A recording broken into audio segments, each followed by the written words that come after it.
Hello friends, you've stumbled across a short clip from the Daily Switch 2 podcast, which, believe it or not, is a podcast that is about the Switch 2 with new episodes released daily. What will they think of next? Some of you will be wondering, what on earth is a Tamagotchi?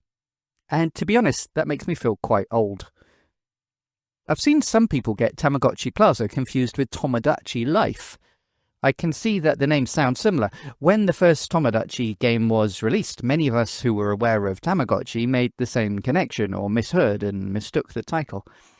Tamagotchi were an absolute phenomenon in the mid to late 90s. I remember my friend first getting one and bringing it to school around the time of the PlayStation 1 and N64, I guess 96 or 97. Basically, they were cute little keyrings that looked like colourful eggs, but they had a primitive low-res monochrome LCD screen and buttons. In fact, the word Tamagotchi basically means egg watch in Japanese, as I understand it. They were the first mainstream version of a virtual pet.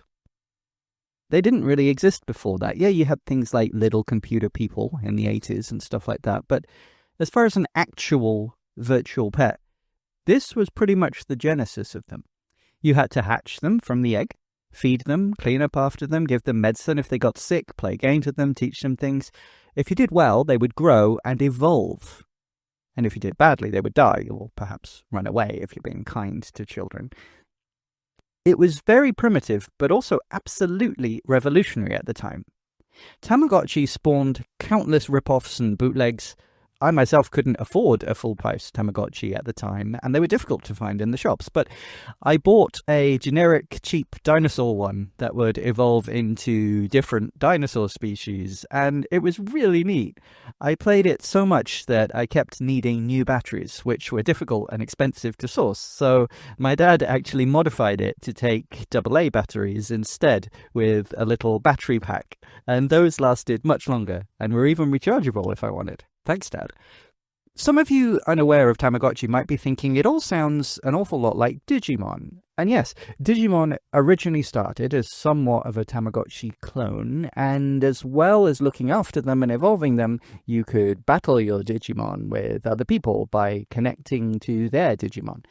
And yeah, if that sounds a bit like Pokemon, well, many people assume Digimon was a Pokemon ripoff, but actually, it's more interesting than that. They sort of evolved, no pun intended, at the same time, and both learned from each other's successes.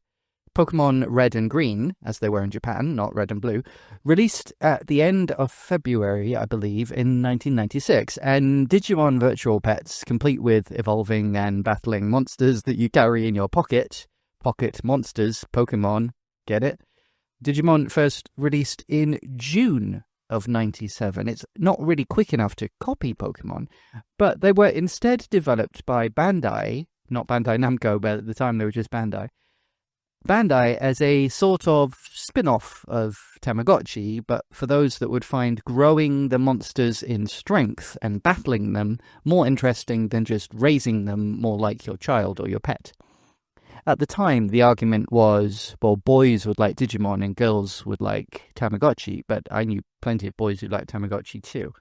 And of course, there's many girls who like Digimon. We're in a modern world, but honestly, it's always been like that.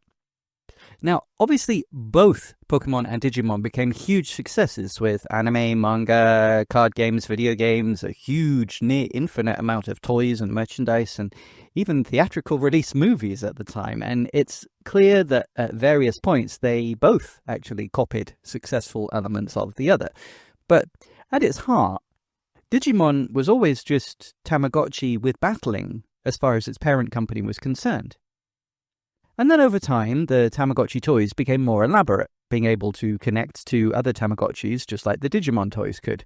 Not necessarily to battle, but to play together, share items, etc. The screens, speakers, interactivity, etc. gradually got better and better. My own kids got their own Tamagotchis in the mid-2000s, and I remember thinking they were far more advanced than the ones my friends had at school. And while I haven't followed the toys directly, I know that they're still releasing new versions to this day, with over 91 million virtual pet toys sold worldwide. Now, while they might seem niche to outsiders and less well known than the other franchises I've mentioned, there is a big dedicated core fanbase for Tamagotchi, with plenty of merch available for the unique creatures, similar to Pokémon, Digimon, or Animal Crossing villagers, but perhaps more similar to the Sanrio characters in their simplified, colourful designs. Just many more unique characters to encourage the gotta collect 'em all aspect. There was an anime as well, again, just like Pokemon and Digimon, and of course, there are also video games, and that's why we're gathered here today, folks. Let's all commune together on the Tamagotchi Plaza. By the way, even Pokemon itself dabbled in virtual pets.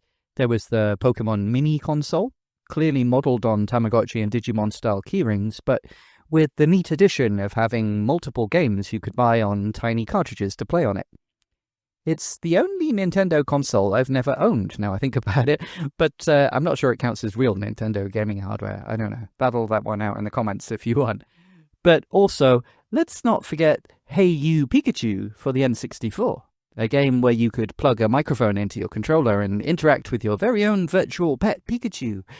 Virtual pets really were everywhere for a while, and of course, Nintendo later had huge success with Nintendogs.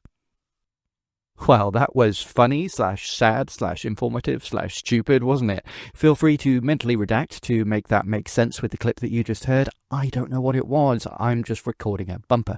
But if you enjoyed the clip, please give it a like. If you'd like to hear more, click subscribe, and you can find all the ways to listen to and support the full daily podcast at linktree/dailyswitch2. That's linktr.ee/dailyswitch2.